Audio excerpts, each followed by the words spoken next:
نحمده ونستعينه ونستغفره ونؤمن به ونتوكل عليه ونعوذ بالله من شرور انفسنا ومن سيئات اعمالنا من يهده الله فلا مضل له ومن يضلل فلا هادي له واشهد ان لا اله الا الله وحده لا شريك له واشهد ان محمدا عبده ورسوله اما بعد اللهم صل على محمد وعلى ال محمد كما صليت على ابراهيم وعلى ال ابراهيم انك حميد مجيد اللهم بارك على محمد وعلى ال محمد كما باركت على ابراهيم وعلى ال ابراهيم انك حميد مجيد. அன்பிற்கினிய தாய்மார்களே, சகோதரர்களே, அல்லாஹ்வுடைய கட்டளை நாம் நிறைவேற்றியவர்களாக அல்லாஹ்வுடைய தூதர் காட்டி தந்த வழிமுறைப்படி நம்முடைய வணக்க வழிபாடுகளை அமைத்துக் கொண்டு அதை நிறைவேற்றிவிட்டு அல்லாஹ்வுடைய இல்லத்திலே அவனுடைய வேதத்திலிருந்து அவருடைய தூதருடைய போதனையில் இருந்தும் செய்திகளை தெரிந்து கொள்ள வேண்டும் என்ற நல்ல எண்ணத்தோடு இங்கு ஒன்று கூடியிருக்கக்கூடிய அனைவர்கள் மீதும் அல்லாஹ்வுடைய அன்பும் கருணையும் என்றென்றும் உண்டாகட்டும் என்று மீண்டும் ஒரு முறை வேண்டியவனாக என்னுடைய இந்த உரையை நான் ஆரம்பம் செய்கிறேன். அன்பானவர்களே, குர்ஆன் கூறும் உபதேசம் என்ற தலைப்பில் நாம் சில செய்திகளை நாம் பார்த்து வருகிறோம். குர்ஆன் இந்த மனித சமூகத்துக்கு ஏராளமான செய்திகளை சொல்லி காண்பிக்கின்றது. அந்த அடிப்படையில் நாம் பார்க்க இருப்பது சலாம் கூறுவதின் சிறப்பு. நம்ம சலாம் சொல்றோம்ல, சலாவலைக்கும் சொல்றோம்ல, சலாவலைக்கும். அந்த சலாவலைக்கும்படிய சலாம் என்றால் அஸ்ஸலாமு அலைக்கும் என்பதனுடைய உண்மையான ஒரு வார்த்தை.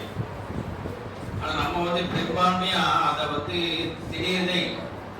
பொதுவாகவே இந்த சமூகத்தில் உள்ள பெரும்பான்மையான மக்கள் அல்லாஹ் நாடியவர்களை தவிர, அல்லாஹ் அருள் செய்தவர்களை தவிர இஸ்லாமிய சட்ட திட்டங்களை எடுத்து நடக்க வேண்டும் என்ற எண்ணங்கள் மிகவும் குறைவாகவே காணப்படுகிறது, அல்லாஹ் அருளியவர்களை தவிர.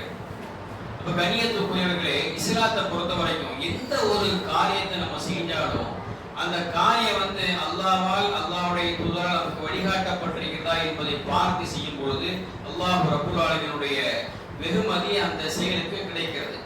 அதே போன்று எந்த ஒரு செயலாக இருந்தாலும் இதை நாம் அல்லாஹ்வுக்காக செய்கிறோம் என்ற எண்ணத்தின் அடிப்படையில் செய்யும் பொழுது அல்லாஹ் ரப்பல் ஆலமீன் அதற்கு வெகுமதி அதிகமாக வழங்குவதாக குர்ஆனிலே நமக்கு பல இடங்களில் சொல்லி காட்டுகிறான். அந்த அடிப்படையில் நாம் இன்று பார்க்கக்கூடிய செய்தி என்னன்னா சலாம் சொல்வதின் சிறப்பு. சலாம் எப்படி சொல்றது? நம்முடைய வழக்கத்தில் எப்படி தெரியுமா இருக்குது? அந்த முகமன் கூறுவது எப்படி தெரியுமா இருக்கு? சலாம் அலைக்கும், சலாம் அலைக்கும். அதுவா அப்படியா சொல்றது? இல்ல அன்பானவர்களே, அஸ்ஸலாமு அலைக்கும், அல்லாஹ்வுடைய சாந்தியும் சமாதானமும் உன் மீது உண்டாகட்டும். அல்லாஹ்வுடைய சாந்தியும் சமாதானமும் உனது குடும்பத்தார் மீதும், உன் மீதும், உன்னுடைய குடும்பத்தார் மீதும், நீ செய்யக்கூடிய தொழிலின் மீதும் அபிவிருத்தி ஏற்படுத்தும் என்ற அந்த ஒரு பிரார்த்தனை துவா இருக்கு பாருங்க, அது ஆழ் மனதிலிருந்து வரணும். அப்படியே போற போக்கில் மூஞ்சி இந்த பக்கம் வச்சுக்கிட்டு சலாம் அலைக்கும் சொல்லிட்டு போறதெல்லாம் சலாம் கிடையாது. இன்னைக்கு பெரும்பான்மையான மக்கள் அப்படிதான் இருக்கிறாங்க. சலாம் அலைக்குங்கிற வார்த்தையே இல்லை. அஸ்ஸலாமு அலைக்கும் என்பதுதான் அதனுடைய உண்மையான அர்த்தம். குர்ஆன் அப்படிதான் சொல்லி காட்டுகின்றது.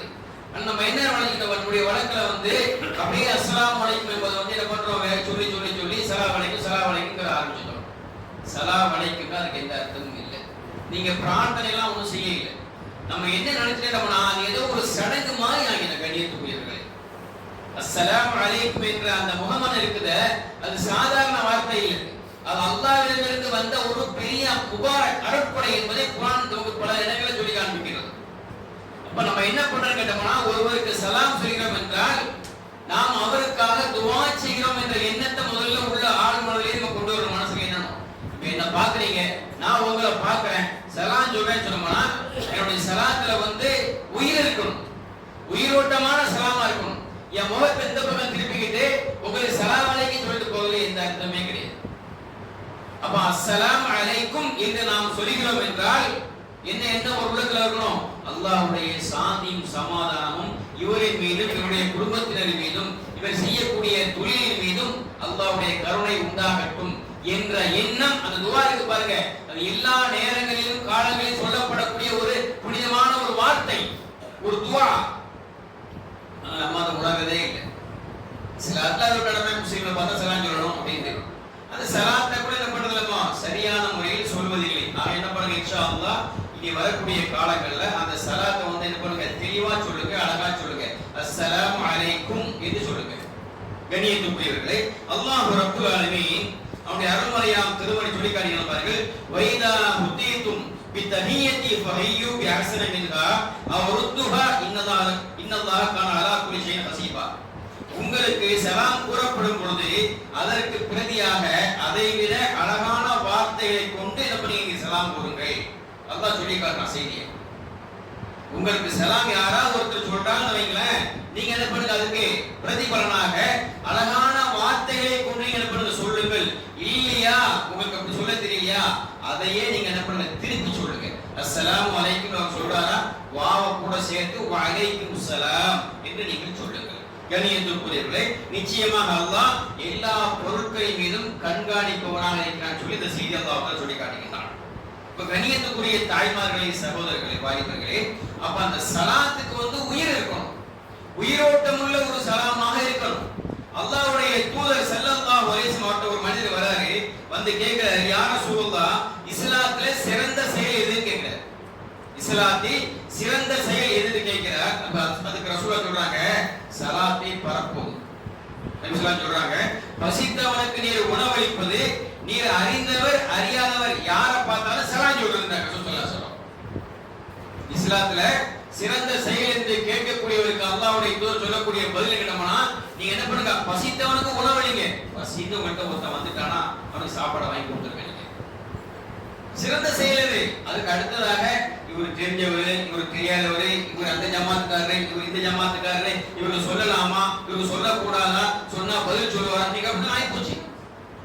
இன்னைக்கு எப்படி ஆயிடுச்சு கட்டமானா, அந்த சலாம்லாம் வந்து இவருக்கு சொன்னா பதில் சொல்லுவாரா, இவர் அந்த ஜமாத்துக்காரர்கிட்ட, இவர் இந்த ஜமாத்துக்காரர்கிட்ட, இப்படி எல்லாம் நம்ம பார்க்க ஆரம்பிச்சு. நான் ஒன்றும் மிகைப்படுத்தலாம் ஒன்றும் சொல்லலை, நீங்க அதான் நிலைமையா இருந்துகிட்டு இருக்கு. கண்ணியத்துக்குரியவர்களே, இவர் சலாம் சொல்லாமா, அன்னைக்கு மூஞ்சி திருப்பிட்டு போனாரு, இவருக்கு கொஞ்சம் கோபமா இருந்தாரு, இவருக்கு நம்ம பேசலாமே, இவர்கிட்ட பேசுறது இல்லையே, இந்த மாதிரி எல்லாம் நம்முடைய எண்ணங்கள் என்ன பண்ணுது, உள்ளத்துல ஓடிக்கிட்டே இருக்குது. அதனால சலாத்தை கூட அது ஒரு துஆ, அல்லாஹ்வுடைய ஒரு பிரார்த்தனை, அதற்கு ஏற்பட்ட அந்த எண்ணத்தோடு சலாம் சொல்வது மிக மிக மிக மிக குறைவாய் போச்சு.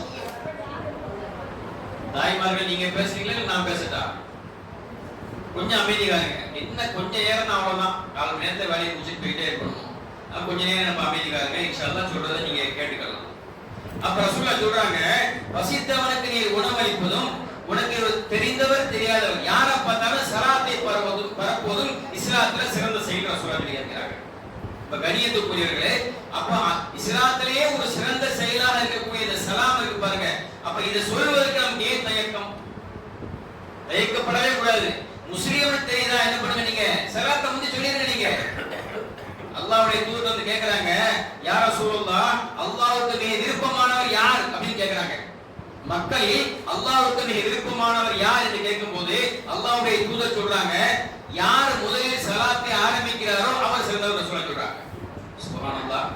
நம்ம என்ன நினைக்கிறோம், என்னங்க சாதாரணமா சலாம் தானங்க, இத சொல்றதுல என்ன இருக்குது, சலாம் அஸ்ஸலாமு அலைக்கும் சொல்லிட்டு போறோம். இதுல என்ன இருக்குது நம்ம நினைச்சுக்கிறோம். இல்ல, இஸ்லாத்தை பொறுத்த வரைக்கும் ஒவ்வொன்றுக்கும் ஒவ்வொரு விதிமுறைகள் இருக்குது. நம்ம அதனுடைய மதிப்பை குறைத்து மதிப்பிட்டு போயிடும். அப்படியே இந்த முகமது இருக்கு பாத்தீங்களா, இதைத்தான் நம்ம எல்லா இடத்தையும் சொல்ல முடியும், எல்லா வீட்டையும் சொல்ல முடியும். இறப்பு வீட்டுக்கு போனா, ஜனாசா வீட்டுக்கு போனாலும் நம்ம இதை சொல்லலாம். இல்ல, திருமண வீட்டுக்கு போனாலும் சொல்லலாம், எந்த இடத்துக்கு போனாலும் சொல்லலாம், எந்த நேரத்துல போனாலும் சொல்லலாம் இந்த முகமது என்பதை. ஆனா மற்ற வார்த்தைகள் இங்கிலீஷ் எல்லாம் சொல்றாங்க, இந்த தமிழ்ல சொல்ற காலை வணக்கம், மாலை வணக்கம், அதே மாதிரி good morning, good evening, good நைட்லாம் இருக்கு. இந்த குட் நைட், குட் மார்னிங்லாம் வந்து இறந்த வீட்டுலாம் போய், இறந்த வீடுகள் எல்லாம் போய் வந்து இதெல்லாம் சொன்னோம்னா அவங்களே சங்கடத்துல இருப்பான், அவங்க சங்கடத்துல இருப்பாங்க. அந்த சங்கடத்துல இருக்கக்கூடியவங்களுக்கு போய் நம்ம வந்து குட் மார்னிங் சொன்னோம்னா, நானே சங்கடத்துல இருக்கிறேன், என்கிட்ட வந்து குட் மார்னிங் சொல்றீங்களே, குட் ஈவினிங் சொல்றீங்களே, என்ன பண்ணிக்க மாட்டேனா. ஆனா இந்த முகமது அல்லாஹ்வுடைய கிருபை இருக்கு பாருங்க, இத வந்து என்ன பண்ணலாம் கேட்டோம்னா கண்டிப்பா சொல்லலாம். எங்க போனாலும் சரி, எல்லாத்துக்கும் தேவை. இறந்த வீட்டுக்கு தேவை, உங்களுக்கு மனாமி தேவை, திருமண வீட்டுக்கு மனாமி தேவை, எல்லா இடங்களுக்கும் மனாமி தேவை, எல்லா நேரத்துக்கும் மனாமி மக்களுக்கு தேவை. அப்ப எந்த இடங்களுக்கு போனாலும், எந்த நேரத்துல போனாலும் என்ன சொல்லலாம், அஸ்ஸலாமு அலைக்கும் என்ற வார்த்தையை தெளிவாக நாம் சொல்லும் பொழுது அல்லாஹ் ரப்புல் ஆலமீன் அதுக்கு உயிரோட்டம் அளித்து அவளுக்கு நம்முடைய பிரார்த்தனையை எத்தி வைப்பதாக குர்ஆன் நமக்கு சொல்லி காட்டுகிறது. இப்ப கண்ணியத்துக்குரியவர்களே, இன்னொரு செய்தியை பாருங்க. இது பிரச்சனையா? இது பிரச்சனையா பை? என்னன்னு தெரியலையா? என்ன பிரச்சனை? அவர்கிட்ட கேட்ட அவருக்கு தெரியும். பாவம் பாவம் பையன் கூட வந்து இருப்பாரு. என்ன பாய்?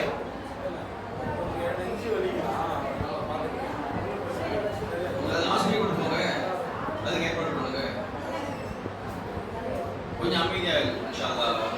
கொஞ்சம் காற்று வர மாதிரி ஏதாவது பண்ணுங்க. அதான் லேசா இன்ஷா அல்லாஹ்.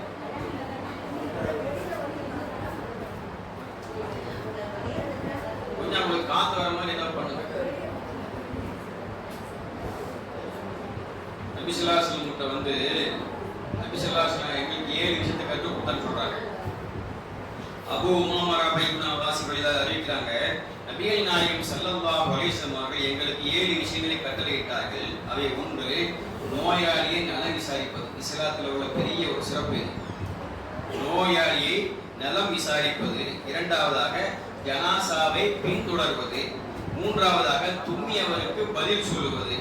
நான்காவதாக பலவீனருக்கு உதவி செய்வது. ஐந்தாவதாக அநீதிழைக்கப்பட்டவருக்கு உதவுவது. ஆறாவதாக சலாம் கூறுவதை பரப்புவது. ஏழாவதாக நல்ல விஷயத்தை சத்தியம் செய்தவருக்கு அதை நிறைவேற்றுவதற்கு உதவி செய்வது என்று என்ன பண்றாங்க, ஒரு செய்தியை சொல்றாங்க. இதுல வந்து இந்த நோயாளி விசாரிக்கிற ஒரு நலம் செயல் இருப்பாங்க. அது இஸ்லாத்தை பொறுத்தவரைக்கும் ஒரு சிறந்த ஒரு செயல். ஒருவர் உடல்நல சரியில்லை, நமக்கு தெரிந்த ஒருவருக்கு உடல்நல சரியில்லை நமக்கு தெரியுது வைங்க, நம்ம காலையில வந்து அவரை போய் நலம் விசாரிக்க சென்னு சொன்னோம்னா சுப்ஹானல்லாஹ் 70,000 வானவில் பண்றாங்க. மாலை வரை நமக்காக பிரார்த்திக்கிறாங்க. இது சாதாரண செயலா? இது நினைச்சு பாருங்க. நமக்கு தெரிந்த நண்பர் ஒருவர், யாரோ ஒருத்தர் உடல்நல சரியில்லைங்கிற செய்தி நம்ம காத்து வருது. இவர் கொஞ்ச நாள் பார்த்துட்டு ஆளை காணாம ஒரு வாரம் காண, என்ன பிரச்சனை என்ன ஆச்சுன்னு கேட்குறீங்க. கேட்கும்போது சொல்றேன் அவர் உடல்நல சரியில்லைன்றாங்க. நீங்க என்ன பண்ண நலம் விசாரிப்பதற்காக போறீங்கன்னு வைங்களேன். நீங்க போய் அவரை பார்த்துட்டு வரீங்கன்னு சொன்னோம்னா உங்களுக்காக நீங்க காலையில போனோம்னா 70,000 வானவில் பண்றாங்க. மாலை வரை உங்களுக்காக பிரார்த்திக்கிறாங்க. சுப்ஹானல்லாஹ். மாலையில் போய் விசாரிச்சோம்னா காலை வரை 70,000 வானவில் நமக்காக பிரார்த்தனை செய்வதாக அல்லாஹ்வின் தூதர் ஸல்லல்லாஹு அலைஹி வஸல்லம் சொல்லி காண்பிக்கிறார். எப்பேற்பட்ட ஒரு சிறந்த செயல் அது! நீ நம்மள்ட்ட எத்தனை பேர்ட்ட அது இருக்குது சொல்லுங்க பாப்போம். நம்ம எத்தனை பேர்ட்ட அந்த மாதிரி நம்ம அதை ஃபாலோ பண்றாங்க? அல்லாஹ்வுடைய தூதர் நம்ம காட்டி தந்த வழிமுறை தானே இது. வமா ஆதாக்கும் ரசூல் ஃபஹுதுஹு வமா நஹாக்கும் அன்ஹு ஃபன்தஹு வத்தகுல்லாஹ். அல்லாஹ் தஆலா நம்முடைய தூதர் உங்களுக்கு எதை கொடுத்தாரோ அதை எடுத்துக்கொள்ளுங்க சொல்றான். அல்லாஹ் தஆலா அல்லாஹ் சொல்லிட்டாங்க. எதை விட்டு உங்களை தடுத்தாரோ அதிலே நீங்க என்ன பண்ணுங்க, தவிர்த்து கொள்ளுங்கன்னு சொல்லிட்டாங்க. அப்ப அல்லாஹ்வுடைய தூதர் நமக்கு காண்பித்து தராங்க. இது ஒரு சாதாரண செயல் தான். இது நம்ம சாதாரணமா தான் நினைக்கிறோம். அப்படித்தானே இல்லையா? உடம்பு சரியில்லையா, சரி ஏதோ தெரியல உடம்பு சரியில்லை போகுது விட்டுட்டு போயிடும். ஆனா நம்ம உடல்நிலை சரியில்லைன்னு சொல்லி ஒரு செய்தி நம்ம கேள்விப்பட்ட உடனே போய் அவருக்கு அந்த ஆதரவு வார்த்தை, அவருக்காக அந்த பிரார்த்தனை. நமக்கு ஆரோக்கியம் இருக்கு பாருங்க, நமக்கு ஆரோக்கியத்தை அல்லாஹ் தந்திருக்கிறான். அவர் ஆரோக்கியம் குன்றி போய் இருக்கிறார், உடல்நல குறைவுல இருக்கிறாரு.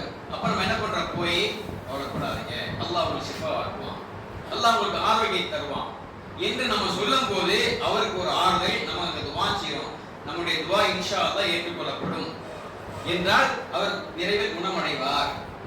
நமக்கு ஒரு படிப்பினை, அல்லாஹ் வந்து அவருக்கு உடல்ல சரியில்லாம ஆக்கியிருக்கிறான், நான் ஆரோக்கியமா இருக்கேன், அல்ஹம்துலில்லாஹ், அல்லாஹ்வுக்கு நன்றி செலுத்த வேண்டும் என்ற எண்ணம் என்னுடைய உள்ளத்தில் ஏற்படும். கண்ணியத்துக்குரியவர்களே, அதுக்கு தான் அல்லாஹ்வுடைய தூதர் சொன்ன எல்லா செயல்பாடுகளுமே நமக்கு நன்மை வைக்கக்கூடிய செயலாக தான் இருக்க தவிர அது எந்த ஒரு கண்ணியும் கிடையாது. கண்ணியத்துக்குரியவர்களே, அப்புறம் ரசூலுல்லாஹ் முதல்ல சொல்றது நோயாளி என்ன பண்ணுங்க, நலம் விசாரிங்கன்றாங்க, ஜனாசாவை பின்தொடர்ந்து போன்றாங்க. ஏன்? உனக்கு அது என்ன வரணும், மரண சிந்தனை வரணும். இன்னைக்கு நம்ம ஆடிட்டு இருக்கிறோமே, இந்த ஆட்டம் ஒரு நாளைக்கு நின்றோம் என்ற எண்ணத்தை உணர்த்துவதற்காக தான் அல்லாஹ் என்ன பண்ணாங்க, நீங்க கபர்ஸ்தானுக்கு சத்திங்கன்றாங்க.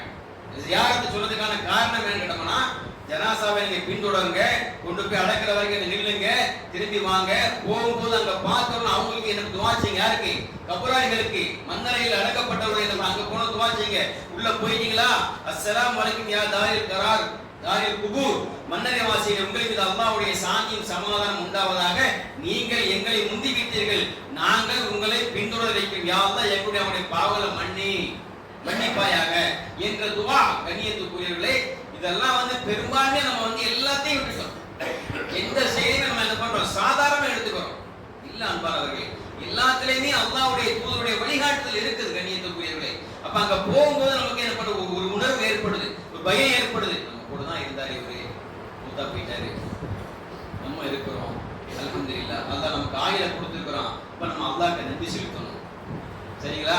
இப்ப நம்ம என்ன பண்ணணும்? அல்லாஹ்வுக்கு நன்றி செலுத்தணும். ஏன்? நமக்கு ஆயுள் நீட்டி கொடுத்துருக்கான். நம்மோடு சேர்ந்து வாழ்ந்தவர், நம்மோடு உண்டவர், நம்மோடு உறங்கியவர் நம்மளை விட்டு போயிட்டாரு. அப்ப நமக்கு அல்லாஹ்வுக்கு ஆயுள் நீட்டி தந்ததுனால அல்லாஹ்வுக்கு நம்ம நன்றி செலுத்தக்கூடிய மக்களா இருக்கணும். அந்த எண்ணம் நம்முடைய உள்ளத்துல வரணும்.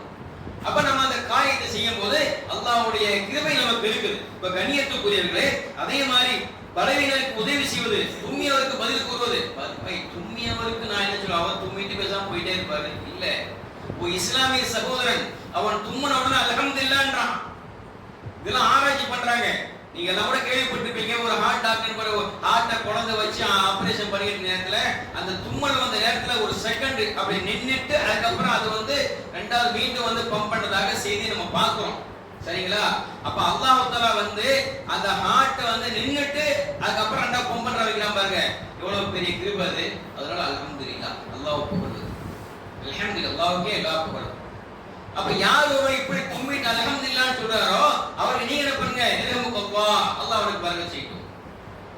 அவர் திரும்ப என்ன பண்ண, திரும்ப ரிப்பீட் மறுபடி கூறாரு, யஹ்தீக்கும் அல்லாஹ் விஸ்லிய பாலக்கும், உங்களுக்கும் அல்லாஹ் தஆலா என்ன பண்ண அருள் புரியட்டும் என்ற பிரார்த்தனையை அல்லாஹ்வுடைய தூதர் ஸல்லல்லாஹு அலைஹி வஸல்லம் சொல்லி தராங்க. இப்ப கண்ணியத்துக்குரியவர்களே, அதே மாதிரி பாத்தீங்கன்னு சொன்னா அநீதி இழைக்கப்பட்டவருக்கு உதவுவது, ஸலாத்தை பரப்புவது.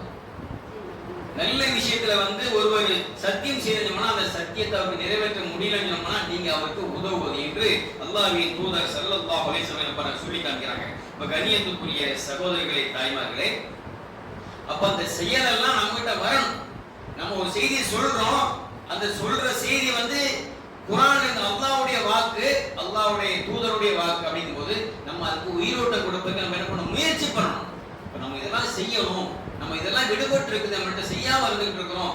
இதெல்லாம் வந்து இஸ்லாத்தை காண்பி தரப்பட்ட ஒரு நன்மையான காரியம். இந்த காரியத்தை செய்யும் போது எனக்கு நன்மை இருக்கு, அல்லாஹ்ட்ட எனக்கு வெகுமதி இருக்குது என்பதை உணர்ந்து அந்த காரியத்தை நாம் செய்யும் பொழுது நமக்கு நன்மை.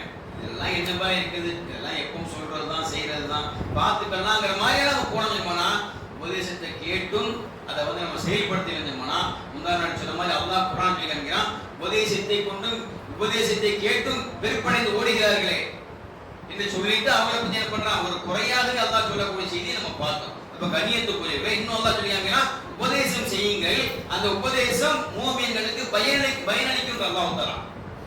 வதக்கிர் ஃபைன்ன திக்ரா தன்ஃபஉல் மூமினீன், உபதேசம் செய்யுங்க மூமின்களுக்கு, அந்த மூமின்களுக்கு அந்த உபதேசம் பயனளிக்கும் என்று அல்லாஹ் சொல்லி காமிக்கிறான் குர்ஆனிலே. இப்ப கண்ணியத்துக்குரியவர்களே, அல்லாஹ்வுடைய தூதர் சொல்றாங்க பாருங்க, நீங்க இறை விசுவாசம் கொள்ளும் வரை சொர்க்கத்தில் நுழைய முடியாது. நம்மள்ட்ட வந்து ஈமான் இல்லைங்களா, ஈமான் இல்லாம சொர்க்கம் செல்ல முடியாது. ஒருவருடைய ஈமானே இல்ல, அவர் வந்து மாற்று கொள்கையில் இருக்காரு, ஆனா நல்லவரா இருக்கிறார், நல்ல உதவி செய்யறாரு, ஏழைகளுக்கு வந்து உதவிகள் செய்யறாரு, இன்னும் அவரால் முடிந்த பணிகள் எல்லாம் செய்யறாரு, நற்காரியம் செய்யறாரு, தண்ணி அடிக்கிறது இல்லை, உபச்சாரம் புரியுது இல்லை, எல்லாம் நல்ல கரெக்டா இருக்கிறாரு. ஈமான் இல்லைன்னு வைங்க, அவர் எங்க போறவரு? நரகத்துக்கு தான் போறாரு. அவர் நரகம் தான் செல்வார். மரணித்தால் அவர் செல்லக்கூடிய நரகம். காரணம் என்ன? அவருடைய உள்ளத்துல ஈமான் நம்பிக்கை இல்லை, அல்லாஹ்வை பற்றிய அந்த சிந்தனை இல்லை, அல்லாஹ்வுடைய கட்டளை ஏற்றுக்கொள்ளவில்லை. அவர் நல்லவரா இருக்காரு, என்ன பிரயோஜனம்? அவருடைய நன்மைக்கு தகுந்த மாதிரி அல்லாஹ் நம்ம பூமியிலே அவர் கொடுத்துருவான். அவர் என்ன நற்காரியம் பண்றாரோ அதற்கான பிரதிபலனை அல்லாஹ் ரப்பல் இந்த பூமியில கொடுத்துருவான். நாளை மறுமையில ஒண்ணுமே இல்லை. அப்ப ஈமான் என்ற அந்த அது நம்முடைய உள்ளத்துல இருக்கணும். அப்ப ரசூலுல்லாஹ் சொல்றாங்க, நீங்கள் இறை விசுவாசம் கொள்ளும் வரை சொர்க்கத்தில் நீங்கள் நுழைய முடியாது. நீங்கள் ஒருவருக்கு ஒருவர் அன்பு செலுத்தும் வரை நீங்கள் இறை விசுவாசியாக முடியாது. என்ன பார்த்தா உங்களுக்கு ஒரு சந்தோஷம், ஏன்? ஒரு முஸ்லிம் சகோதரர். உங்களை பார்த்தா எனக்கு ஒரு சந்தோஷம், ஏன்? ஒரு முஸ்லிம் சகோதரர். ஏன் அல்லாஹ் சொல்லியிருக்கான், முஸ்லிம்கள் யாவரும் சகோதரர்களே. என் தம்பியை பார்த்தா எங்க அண்ணனை பார்த்தா எனக்கு அன்பு ஏற்பட, சந்தோஷம் ஏற்படாதா? அப்ப உங்களை பார்த்தாலும் அதே மாதிரிதான். ஏன்?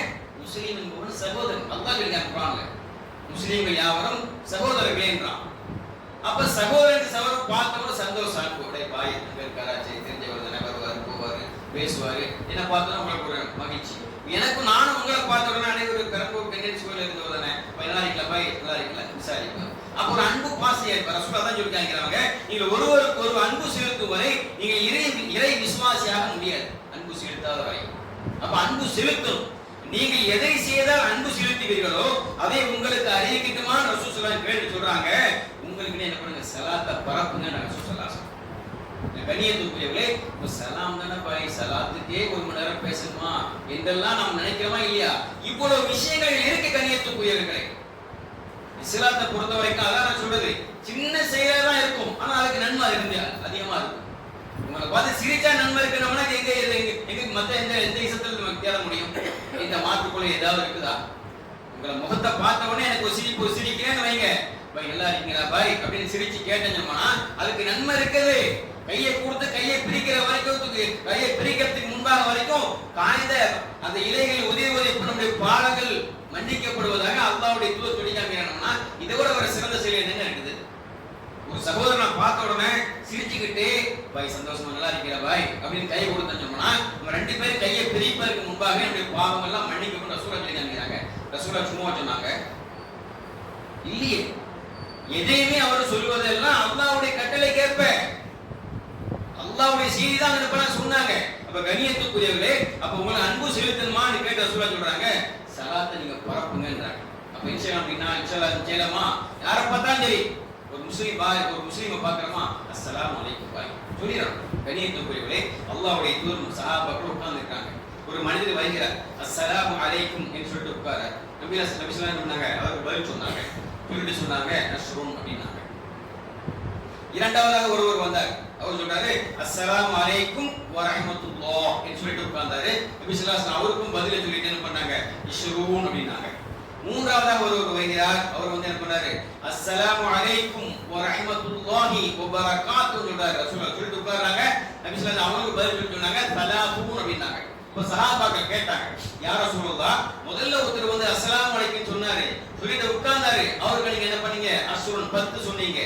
இரண்டாவதாக வந்து அஸ்ஸலாமு அலைக்கும் ரஹ்மத்துல்லாஹி சொல்லிட்டு உட்கார்ந்தாரு, அவருக்கு நீங்க பதில் சொன்னீங்க. அதுக்கு அப்புறம் அவர் உட்கார்ந்த பிறகு ஷூன் சொன்னீங்க. மூன்றாவதாக வந்தவர் அஸ்ஸலாமு அலைக்கும் வ ரஹ்மத்துல்லாஹி வ பரகாத்துஹு சொன்னாரு, அவருக்கு நீங்க பதில் சொன்னீங்க. அதுக்கு சொன்னீங்க தலாஃபுன் சொன்னீங்க. என்ன அப்படி கேட்டாங்க சஹாபாக்கள். அப்ப ரசூலுல்லாஹ் சொன்னாங்க முதல்ல ஒருத்தர் வந்து அஸ்ஸலாமு அலைக்கும் சொல்லிட்டு உட்கார்ந்தாரு, அவருக்கு 10 நன்மை.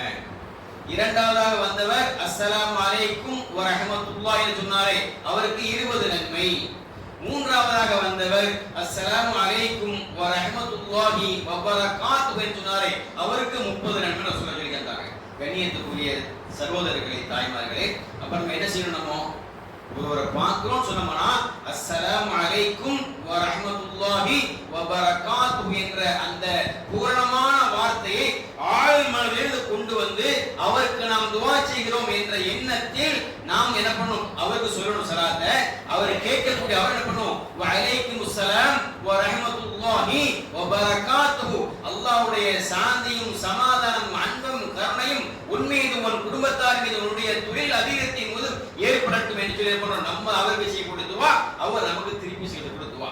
அப்படி செய்யலாமா இன்ஷா அல்லாஹ்? கண்ணியத்துக்குரியவர்களே, இப்படித்தான் ஸலாத்து சொல்லணுமே தவிர அது இல்லாம அஸ்ஸலாமு அலைக்கும் அப்படிங்கறத தயவு செய்து இன்றோடு நிறுத்தி விடுங்கள். அந்த வார்த்தை ஒரு முகமன் வார்த்தையே அல்ல என்பதை நாம் உண்மையாக புரிந்து கொள்ள வேண்டும். இப்ப கண்ணியத்துக்குரியவர்களே, ரசூலுல்லாஹ் சொல்றாங்க இன்னொரு செய்தியே, மனிதர்களே ஸலாத்தை பரப்புங்கள், பசித்தவருக்கு உணவளியுங்கள், உறவினர்களை ஆதரியுங்கள், மக்கள் எல்லாம் அயர்ந்து தூங்கும் பொழுது எழுந்து தொழுங்கள், என்ன பண்ணுவீங்க சுகமாக சுவனம் செய்வீர்கள். சுப்ஹானல்லாஹ், எவ்வளவு ஒரு இலகுவான ஒரு செயல் பாருங்க. நமக்கு சொர்க்கம் செல்வது என்பது மிகவும் கடினமானது. இருந்தாலும் கூட அந்த கடினமான ஒன்றை அடைவதற்காக அல்லாஹ்வுடைய தூதர் என்ன பண்றாங்க, இலகுவான சில சொற்களை சில செயல்களை செய்து காண்பித்து இப்படியெல்லாம் நீங்க செய்யுங்க, உங்க சொர்க்கம் நீங்க என்ன பண்ணலாம், இலகுவா சொர்க்கம் போலாம் சொல்றாங்க.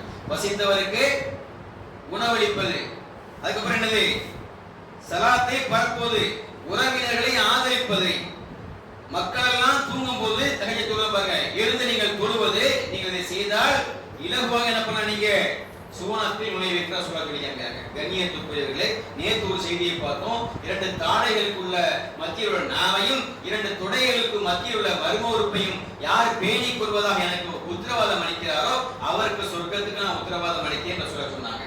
அப்போ சுவனம் செய்வது என்பது ஒன்றும் பெரிய ஒரு சாதாரண விஷயம் கிடையாது.